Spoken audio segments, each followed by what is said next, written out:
Olá, amigos. Nós vamos iniciar hoje mais um bate-papo. Dessa vez, vamos falar sobre a área de telecomunicações. Área fundamental, eu já tive a oportunidade de fazer uma série de comentários sobre essa área, sobre a importância dessa área, sobre a importância estratégica da área, né? Tendo em vista todas as condições de que nós tínhamos na mina, né, do Luzamba, e que iniciamos, como eu falei no vídeo anterior, né, só com um rádiozinho e um telex, e, portanto, sem a área de telecomunicação para nos apoiar e criar realmente a condição de trabalharmos, seria impossível chegar onde nós chegamos. E hoje eu trouxe aqui o responsável por isso, o responsável por criar toda essa infraestrutura que eu faço tanta referência e que todos nós reconhecemos a importância dela. Mas, na verdade, hoje em dia, as empresas, fala-se muito, né? Mas fala-se muito em comunicação, né?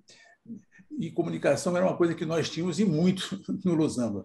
Mas telecomunicação era outro departamento e realmente nós não tínhamos nada e precisávamos ter.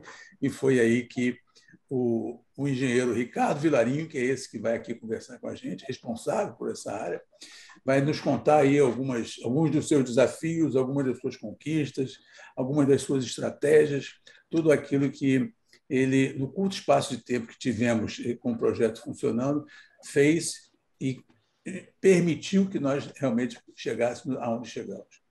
Antes de começar o bate-papo, eu vou pedir ao Vilarinho para que se apresente, conte para vocês quem é o Ricardo Vilarinho, para depois, então, nós iniciarmos.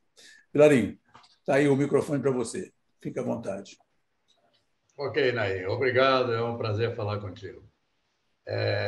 Eu me formei em engenheiro de telecomunicações, sou natural de Niterói, estudei lá na Federal Fluminense, me formei em 73. Na época, engenheiro de telecomunicações mesmo, engenheiro raiz. Hoje em dia não existe mais isso, é telemática, é informática, é ciência da computação, mas eu me formei em telecomunicações, porque antigamente não existia comunicação, principalmente em países como que nós trabalhamos, né? Lá em Angola, e você tinha que projetar e construir tudo, do zero, senão ninguém conseguia fazer nada. Mas eu me formei em 73, trabalhei na Telepar, no início, uma empresa de telecomunicações, depois em Furnas Centrais Elétricas, e aí, por fim, fui para a Odebrecht, onde tive lá a experiência de Luzamba. Perfeito. Que foi realmente muito boa. Mas vamos lá. Então, já que você já está aí na Odebrecht, diz para nós aqui como é que você chegou em Luzamba, em que circunstâncias você parou lá em Luzamba? Essa foi uma história interessante. Eu já estava em Furnas há pouco tempo, uns 5 anos, mais ou menos, 6 anos, e já era chefe de divisão, estava seguindo uma carreira muito boa lá. E o que aconteceu? O projeto Capanda, eu trabalhei inicialmente no projeto Capanda, né, da Odebrecht. O que aconteceu? O Capanda tinha o mesmo problema de implantar comunicações para a operação da usina, né? E para a construção e operação da usina. E Capanda foi um projeto que era um consórcio entre a Odebrecht e a Rússia. Rússia não, União Soviética. Na época, o Muro de Berlim não tinha caído ainda, isso foi em 1985. Era a União Soviética, né? Tinha engenheiros lá da Rússia, do Cazaquistão, daquelas repúblicas todas. Era um consórcio entre essas duas empresas, a Odebrecht faria a construção civil e toda a infraestrutura, e o maquinário da usina era dos soviéticos. E para administrar esse projeto, foi criado o Gabinete de Aproveitamento do Médio Kwanza, GAMEC. E o que aconteceu? A GAMEC fez um contrato com Furnas para Furnas auxiliar o GAMEC no gerenciamento da obra. E por isso Furnas entrou, porque eu era um engenheiro funcionário de uma estatal. Então, aí, como eu chefiava uma divisão de projeto em Furnas, me convidaram para pegar minha equipe e fazer o projeto da instalação de comunicações lá na usina. Aí tudo bem, nós fizemos aquilo tudo, fomos de Angola, fizemos levantamento, fizemos um projeto, e aí fui chamado para apresentar. Eu estou crente que nós vamos lá para uma reunião com 10 pessoas. Não, no auditório com mais de 50 pessoas, um monte de angolanos, pessoal do GAMEC, pessoal de Furnas também, da CNO, que lá era OSEL, Odebrecht Serviço Exterior Limitada, né? Era a OSEL, e Aí fazia aquela apresentação, detalhe, em retroprojetor. Na época não existia PowerPoint, né? Nem esse meio de Exatamente. comunicação que temos hoje. O retroprojetor, para a garotada nova que não sabe o que é, É, você fazia o desenho na prancheta, tirava uma Xerox, já existia a Xerox, você tirava uma Xerox em folha transparente. E era um equipamento grandão, grandão, assim, que você colocava ali em cima e aquilo projetava aqueles desenhozinhos na parede. Aí eu fui para lá, apresentei aquilo tudo. Tá bom? Sistema grandão, tá? Muito parecido com o de Lusamba, porque as necessidades são iguais. E de noite, lá no Hotel Presidente, lembra? Ficava no Hotel lembro, Presidente? Em perfeitamente. 85, no Hotel Presidente. Aí estou sentado na mesa com Carlos Rupso de Azevedo, tinha mais uns outros diretores do Odebrecht, ele virou para mim, e o cliente ficou muito impressionado com o seu sistema, e agora eu quero que você venha mostrar para a gente que aquilo tudo que você fez lá é verdade. Eu falei, como é que é? Quero que você venha para cá para implantar isso tudo, cara, para fazer isso tudo. Você não falou, não mostrou um monte de coisa lá? Aí eu falei, mas é que eu estou em Furnas, eu estou tendo já uma carreira lá em Furnas, e... Quer dizer, sabe qual é, né? Aquela de querer abandonar uma estatal. Aí ele falou, eu já esperava que você dissesse isso, eu conversei com o Sonnenberg, que era o diretor-geral do GAMEC, né? E conversei com o João Bosco, que era o diretor de Furnas para a usina Capanga. E eles disseram que não tem problema não, você vem para cá como se fosse funcionário de Furnas, por Furnas mesmo, e aqui o Sonnenberg me entrega, que eu entrego a você, o GAMEC me entrega e tu implanta isso tudo. Aí eu não tinha pão de correr. E aí foi o meu desafio primeiro, cheguei em Capanga. Tocamos tudo, fizemos aquilo tudo. Isso foi de 86, início de 86, até final de meados de 89.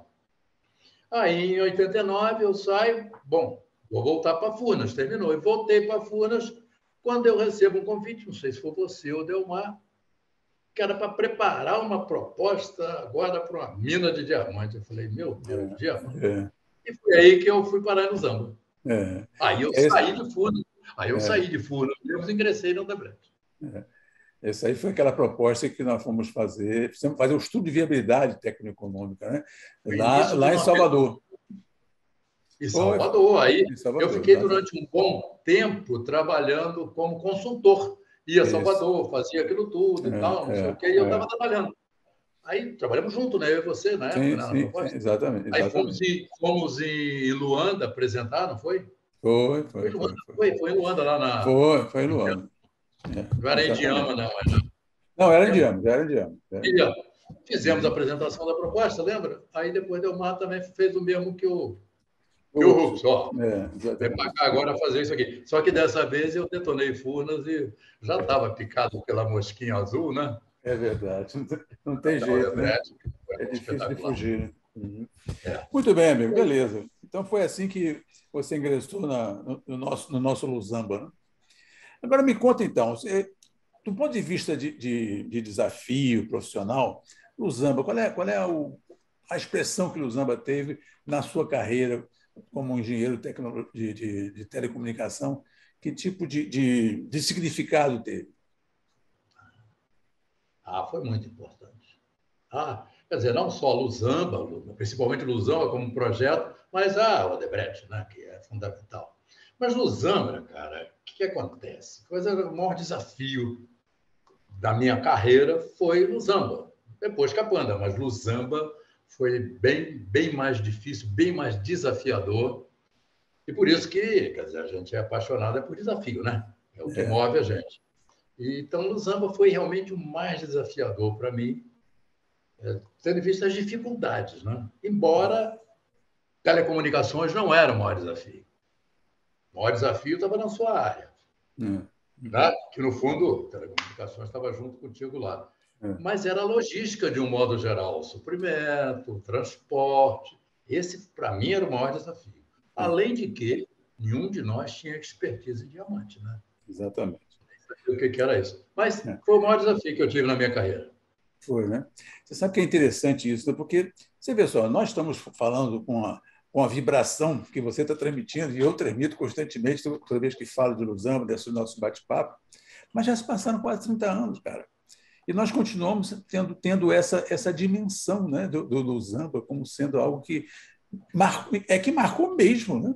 Marcou mesmo. Todas as pessoas que eu interajo, converso, sempre tem uma história, sempre tem ressaltar o desafio que foi lá estar, porque efetivamente foi um desafio. Né? Uma das questões básicas é essa que você acabou de falar, que é o desconhecimento que é um projeto de mineração de diamantes, coisa que nós tínhamos isso com toda a intensidade. Nós não tínhamos a mínima ideia do que era um projeto de exploração diamantícia, não é verdade? E estávamos liderando aquele processo. Né? É lógico que você, para os aspectos técnicos, nós tínhamos técnicos altamente qualificados, o Johan, o Mike Buckler, o próprio John Oglesby, que era o líder máximo, né? Um sujeito altamente qualificado. Quer dizer, nós não tínhamos grandes preocupações com relação ao resultado da parte técnica. Mas aquela coisa toda para andar, sair da inércia, com todos os desafios inerentes a um país com todas as debilidades que apresentava naquela época, realmente foi algo assim fundamental, né? Fundamental.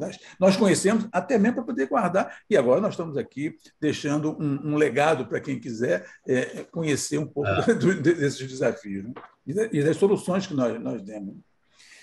Eu queria te ouvir também um pouco, que é uma pergunta que eu costumo fazer para todos, com relação ao aspecto da liderança do pessoal local, né? Da mão de obra nacional. Como é que foi isso? Quais foram as suas dificuldades? Quais foram as suas estratégias? Conta aí alguma coisa para nós sobre isso. Tá. Liderança é a palavra-chave não só da construtora, mas tudo lá em Lusamba. Você falou que nós tínhamos técnicos, né? Tínhamos técnicos e tal, para cada área. Eu fui um deles para fazer na minha área. Certeza. Mas a liderança do Delmar, que tem que se tirar o chapéu para ele, né? Que também não entendia nada de diamante e aprendeu junto lá, né, com a gente. Com Delmar que contratou essa turma toda, o Johan, o outro lá, o falecido... O John Oglesby. John Oglesby. E a gente aprendeu muito, né, Naim? Tanto que você continuou depois, né? Mas a gente aprendeu muito sobre diamante. Volta e meia, quando eu converso com leigos, né? Conversando com leigos, seja bem claro, eu dou uma aula sobre extração de diamante. Né? Porque a gente administrava também a sorting house, lembra? A sorting house que nós selecionava diamante. Mas o maior desafio, realmente, claro, também foi um dos mais fortes, era liderar a equipe toda. Porque nós trouxemos alguns técnicos, né? Por exemplo, falando da minha área agora, trouxemos vários técnicos e tal, e conseguimos alguma mão de obra angolana, porque era uma dificuldade, mas o pessoal assim, de nível mais operacional era da tribo do Chokwe, né? Ali do lado, que era do lado do Agashihau, lá do lado de Lusamba. E, quer dizer, eu já tinha experiência com angolanos, né? De Capanda, mas é uma coisa totalmente diferente. Parece que são países diferentes quando você... Entendeu? Quando você está lá no meio da tribo dos Chocos, que a gente ia muito lá fazer um monte de coisas, não tinha nada a ver com aquele angolano de Luanda, entendeu? Que era, digamos, mais ocidentalizado, mais aportuguesado. Então, o grande desafio também, além de todos esses que nós já falamos, era lidar com o pessoal e entender a cultura deles, entendeu? Realmente era um pouco diferente. Mas nós tivemos boas experiências, tivemos dificuldades, lembra? Tivemos umas... Não foi greve, o negócio lá era meio complicado, não era greve, parecia que ia atacar a gente, sei lá. Lembra aquelas confusões que tinham lá? Sim, muito bem, muito bem. Eu lembro que nós chegamos a utilizar até... Foi na época que foi uma empresa nos ajudar lá, né? Não sei, talvez você vai falar dela depois. Mas aí a gente foi lá para descobrir que seria através da religião evangélica de um pastor, né? Através disso que a gente conseguiu, digamos assim, entender melhor a cultura para conseguir ter o desempenho que tivemos. Porque você tem que analisar que acho que 75% dos colaboradores eram chocos, né?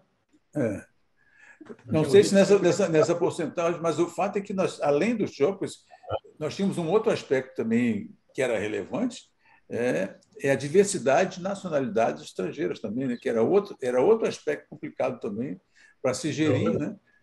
Não é verdade? Eram Bom, 18 nacionalidades, não era, não? Eu tenho esse número 18 na sim, cabeça. sim, 18 Na nacionalidades, época que o exatamente. Delmar falava. Nós É somos isso mesmo. 18. Eu lembro que a gente fazendo reunião era uma confusão infernal. Tinha Exatamente. de um que era peruano, tinha um peruano, Tinha peruano, tinha o que você quiser. Tinha tinha brasileiro, inglês, tinha português, mexicano, tinha tinha escocês, tinha escocês. nepalês, lembra dos Gurkhas, né? Nepalês, Lembro dos Gurkhas, é o que mais tinha, filipino, filipino, né? filipino, Um monte. Meu amigo, olha, me fala um pouco, vamos falar um pouquinho dos aspectos técnicos, né? O que você conseguiu deixar pronto até que o projeto parasse em função do ataque que nós fomos submetidos na época da guerra? E o que tinha na sua mente para o futuro do projeto, já que era um projeto de longo prazo, né? Conta para nós aí, para que as pessoas que não conheceram o Lausanne possam perceber. Nós saímos do zero, né, na verdade. Demos o primeiro passo, fomos aquele rádio HF, amador, HF, é. e o Telex, não é isso? Aí depois começou você, né? Começou você. Ah, isso aí já era você, já, mas depois, quais são os próximos passos até parar o projeto? Depois fala um pouquinho sobre o que você pretendia fazer. É. Bom, Lusamba, né? Acho que todos sabem, você deve ter falado isso, 700 quilômetros de Luanda, no meio do nada. E comunicações não tinha nenhuma, até teve no passado, mas foi tudo destruído com a guerra. Então, quer dizer, a primeira coisa que a gente fez foi esse rádio amador, que você falou, SSB, que já foi com Telex, né? Acoplado no SSB, e que foi com a primeira equipe, que foi de helicóptero lá, que foi o primeiro que chegou, pousou, não sei se foi de helicóptero, foi de... Eu não sei, a primeira equipe que foi já chegou, levou um radinho para pelo menos falar com Luanda, né?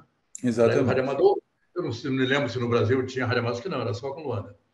Bom, e aí nós precisávamos depois fazer o quê? Botar um meio de comunicação melhor, obviamente, né?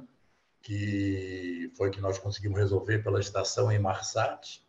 Hoje é um radinho desse tamanho, pequenininho, do tamanho de um celular, é mundial, né? Você hoje tem. Na época, era uma maleta que pesava uns 60 quilos, né? É Era uma verdade. balinha de... Então, Então, quer dizer, nós compramos esse sistema para colocar lá, foi importante para poder comunicar, e necessitávamos ter comunicação em toda a região de atuação da Odebrecht, do projeto diamantífero, lá na região. Porque lembra que tinha uma fazenda, tinha isso. Cafunfo, era um raio aí, sei lá, talvez umas distâncias de 80 quilômetros, né? De Isso, Cafunfo 80, 100. até Luzamba eram 45 quilômetros. Né? 45, quer dizer, a É. tinha fazenda era depois de Cafunfo, né? Era depois, era depois. Então, precisava colocar, foi o Motorola, a rede VHF, que a gente montou lá, vários canais, com repetidor e tal. Essa foi difícil de montar e foi muito importante para a operação da usina. E Logo tinha canal depois, exclusivo também para segurança, não é isso? nós tínhamos canal exclusivo para segurança, só a segurança falava. Os outros Hum. rádios não tinham esse canal, entendeu? E a própria segurança tinha a codificação, que era para Isso. alguém, se entrasse na frequência, não ia entender nada, só ia receber chiado. Você tinha que ter o decodificador do outro lado. Claro, né? Tínhamos que ter isso lá na região, por causa da Uhum. segurança.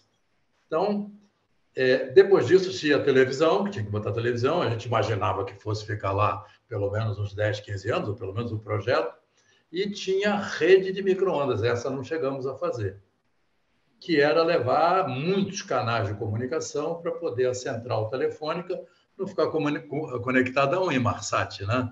Botar a Uhum. central telefônica comunicada com uma rota de micro-ondas, entendeu? Uhum. E também tinha uma estação satélite que a gente ia entrar, pegar o Intelsat para botar uma rota de satélite para descer em Luanda, porque Luanda tem Intelsat, aí descer em Salvador, Rio de Janeiro, onde tem a cobertura do Intelsat. Isso nós não chegamos a fazer, nem a rota de micro-ondas, nem o satélite Intelsat. Quando terminou o projeto, quer dizer, quando o projeto foi interrompido, É. nós tínhamos já a rede VHF montada, tínhamos o HF que falava com os aviões, que esse HF é o mesmo rádio que tem no avião, que Uhum. foi muito útil depois, né? A gente teve É. comunicação com a aeronave, podia falar com as aeronaves. E foi isso aí, a rede VHF nós montamos ela completa para segurança, para toda a operação Eu diria a você que, em termos operacionais, no canteiro, a gente tinha atingido já, digamos, do que estava planejado para comunicações. A partir daí seria a central telefônica, né? Que a gente ia ampliar para colocar no canteiro, seriam obras definitivas de vila residencial, que teria, né? Por enquanto a gente ainda Exatamente. estava tendo tênis, né? Mas essa previsão toda, isso aí não se chegou a fazer. É. Eu me lembro que o Inmarsat era caríssimo, né? O minuto do Inmarsat, Então, a conta de mês, de um mês ali, era uma coisa absurda, né? Era muito dinheiro que se gastava. a Tinha gente que realmente gastava viabilizar um aquilo de milhão outra por mês, forma. desculpa, falei junto. Meio milhão por mês a gente gastava? Meio milhão, meio milhão. Todo mês era pimba, tá? Lá vem a conta, paga ali a conta. Realmente era uma coisa complicada. Então, nós tínhamos vários meio milhão, né? Tínhamos da telefone meio milhão, de transporte aéreo, era outra coisa de maluco, era na faixa de meio milhão, e lá vai. Tinha um bocado de meio milhão, muita coisa que a gente gastava por mês. E por isso é que tínhamos que acelerar a produção o mais rápido possível, né? E daí a importância de tudo, né? Porque você, para poder acelerar a produção, você tem que ter material. Para ter material, você tem que ter comunicação, tem que ter onde comprar. E para ter onde comprar, tem que se conectar com aquele lugar. E para ter que conectar, tem que ter telecomunicação. Aí entrava no ciclo vicioso que, enquanto não, o Inmarsat foi a grande solução. Né? Eu gravei um vídeo recentemente falando exatamente sobre isso. Né? Se nós não tivéssemos o Inmarsat, o Josué, o Bonilla, o Paulo Heraclides, o Arthur Seno, cada um nas suas bases para apoiar o projeto, não iam conseguir, porque nós não íamos conseguir contactar com eles. Né? Você imagina, nós continuávamos na base do Telex, trabalhando usando. Era impossível, era impossível. Por Mas, isso eu tive a minha parte do projeto. sim, com certeza que sim, com certeza que sim. Alguma coisa relevante, alguma coisa que te marcou, alguma coisa que te chama atenção, alguma coisa que você quer compartilhar com a gente sobre os seus momentos lá. Você ficou quanto tempo, na verdade? Desde o início, né? Desde o início do projeto. Né? Do início até o final. Quer Até dizer, outubro de 92. Né? Então, você ficou o tempo todo. Né? 29 de outubro de 1992. Exatamente. É. O grande Depois ficamos dia. em Luanda, né? Sim, sim, ficamos em Luanda, depois fomos para o Rio, né? Tentar estudar a volta, acreditávamos que voltaríamos rápido. Né? Então, tudo isso foi parte do aprendizado que, né, que hoje você tem certeza que não é assim que volta, não é tão rápido. Mas nós saímos do Rio, saímos para o Rio, né, com a equipe toda, vamos fazer planejamento de retomada. A retomada só aconteceu 4 anos depois. Né? Mas aí o Lusão já não era mais Lusão, foi SDM, né? E, enfim, aí mudou tudo. Mas eu queria que você falasse um pouco, se você tiver alguma coisa relevante, alguma coisa que curiosa ou pitoresca, ou que efetivamente fez diferença para você, né? Como profissional e como pessoa, naqueles 24 meses que você passou lá. É. Bom, uma das coisas que, digamos, para mim foi importante para toda a minha equipe foi trabalhar com a Sorting House, que foi uma coisa que foi projetada pelos sul-africanos, pelos nossos, das 18 nacionalidades, pelos nossos gringos lá, né? Que é coisa de diamante, mas nós é que dávamos a manutenção do sistema. E ele é um sistema incrível, aquela de ter aquela geleia, aquela gelatina que selecionava o diamante, e a gente Exato. tinha que ter um sistema que era tudo ali já com controle, e todos aqueles controles, né? Que já era com computadores, claro, todos aqueles controles, uma variação de milímetro naquilo lá, poxa, a gente podia perder uma fortuna em diamante, que iria para o rejeito. Então, isso foi uma coisa que eu nunca tinha visto na minha vida, entendeu? E outra coisa é o seguinte, é tudo para ontem. Porque eu não sei se nosso contrato a gente tinha um prazo fixo e tal, mas a ideia era o seguinte: se ficar uma semana sem extrair, é uma semana de prejuízo. É. Você não vai extrair aquilo na outra semana. Você, sei lá. Era uma loucura, uma verdadeira loucura, que era tudo para ontem, tinha que fazer, tinha que conseguir. Isso aí foi, digamos assim, o que foi mais, assim, que me impressionou mais, entendeu? Trabalhar desse jeito. E na convivência tem muitas histórias com os chocos, com os angolanos, né, de cultura e tal, mas que é longo, não sei se tem tempo para a gente contar a coisa. Tem, tranquilo, tranquilo, pode falar.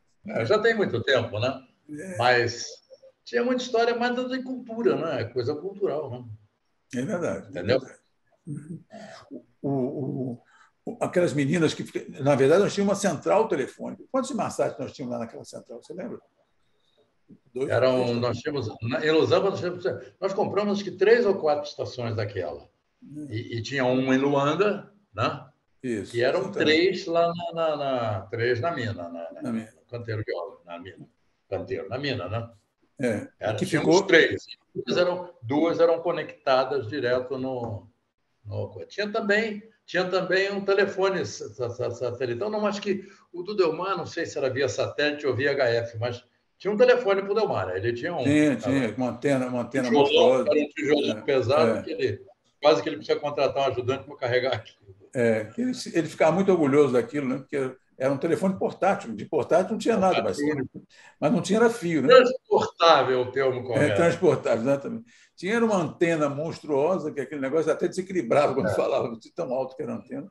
Mas, efetivamente, ele conseguia falar lá no trailer dele, em algum lugar que ele fosse. Mas era HF, aquilo era HF SSB. Ele falava, mas ele falava em HF. Porque toda hora precisava falar com o Delmar, né? Ele estava, às vezes, na mina, lá, andando lá dentro. Precisava falar com ele, era muito complicado. Então, foi esse que a gente colocou para eles conversarem. É isso. Tá. Que mais, amigo? Tem mais alguma historinha para contar para a gente? E tem ou de dificuldade? Porque, na verdade, eu acho que as dificuldades, elas... Você tem as dificuldades pessoais, né? Que é o fato de estarmos lá, né? Nas circunstâncias que estávamos. Nós viajávamos de 3 em 3 meses, né? E ficava em casa 2 semanas e voltava rapidinho, né? Então, era uma coisa que, numa condição que não era das melhores, né? Nós fomos pioneiros e vivíamos... O conforto estava vindo, mas estava demorando para chegar ainda, né? Então, nós tínhamos aí pouca privacidade, essa coisa toda, né? Mas depois tem várias histórias, né? Mas posso contar uma? Pode. No início, eu me lembro, não estava pronta ainda a Guest House. Guest House é uma instalação de alvenaria que já existia lá, toda depredada, e o pessoal do Dejean Cruz, né? Que era o nosso engenheiro de obras lá, produção lá era diamante, era engenheiro de obras. Né? Construção civil.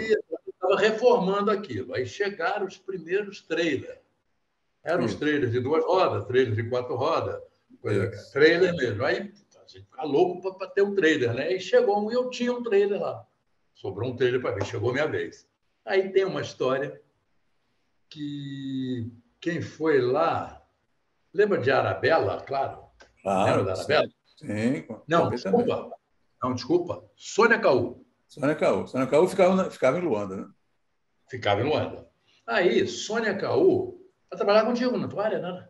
Sim. Sim, era logística. Aí a Sônia Caú, eu já estava já tinha o meu trailerzinho lá, com ar-condicionado. Então, maravilha, uma caminha boa para dormir. Eu nunca fui de acampar, mas adorei aquele trailer, né? Porque a gente dormia em barraca. No início era barraca, né? Aí a Sônia Caú me vai no canteiro de obras e atrasou lá fazendo os trabalhos dela de planejamento e tal. E perdeu o ônibus que ia para Cafunfo para ela pegar o avião. Não tinha ainda pista de pouso, né? Uma das coisas que ele construiu. Nós botamos um sistema de comunicação do aeroporto também. Exatamente. Outra coisa que me perguntou, né? Tinha um sistema de aeroportos que nós não chegamos a implantar um sistema de um aeroporto mesmo. Foi somente um pouco de comunicação. Não tinha nenhum equipamento aeronáutico, não tinha previsão de instalar. Bom, a Sônia Caú perde e fica no canteiro. E aí, como é que ela dorme? Né? Dormir na barraca com outros homens e tal, sei lá. Tinham 2 casas que já estavam prontas e estava lotado de gente. Você sabe o que a Sônia Caú fez? Depois do jantar? Entrou dentro do meu trailer e trancou a porta. E eu fui bater a Sônia, não sei o que. Ela conseguiu pegar a chave, eu não sei o que ela fez, ela conseguiu pegar no jantar. Eu falei, Sônia, Vilarinho, nem dentro, eu não abro de jeito nenhum. E não abriu, não, meu amigo. Eu fui dormir, sabe aonde? Na enfermaria, cheio de gente deitada lá, tudo com malária. Aí eu conversando lá, já não tinha uma pontinha, tomando um skin de noite, falei, gente, eu vou dormir aqui. igual mendigo, encostar em algum lugar, um colchão. Aí ele falou, não, tem uma cama vazia aqui, só pode vir dormir. Aí, quando eu fui lá, era no meio do... Falei, bom, me cobri para não... Então tem essa história. No dia seguinte, o senhor Caô rindo. Amanhã foi embora, pegou o avião, foi embora. Eu voltei Não para o meu não trem. sabia dessa história, não. Foi a Sônia Caú mesmo, né? Foi Sônia Caô, sim, foi Sônia Caô, sim. E a Não foi Sônia Arabella, Caú, não, foi Sônia Caô. a Sônia Caú, ela que fez a Vila da Xuxa, lembra disso, né?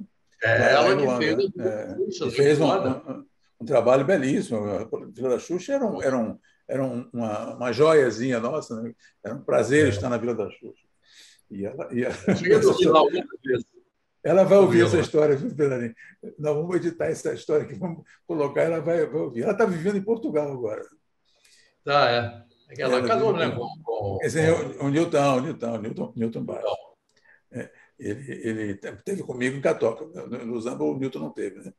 Mas ontem mesmo conversei com ele. Mas ela vai ouvir, vai lembrar dessa história aí. Sônia Caú, engenheira Sônia. Tá bom, amigo. ah, E que mais? Mais alguma notícia, algo relevante que você queira deixar aqui para o povo que está te ouvindo? tem Esse, uma esse... outra também, eu não presenciei, mas participei da conversa. Não sei se foi você, Delmar ou Delmar, com o Diogo Sbri, que teve, naquela época do Chamutalala, era o nome do pastor lá da igreja, que a gente estava, através da religião, conseguindo uma aproximação com o pessoal. Foi numa reunião com o Soba lá, lá da tribo, né? O chefe. Soba Sim, é sim. o Autoridade, como é que chama? Tradicional. religioso, Autoridade tradicional. tradicional.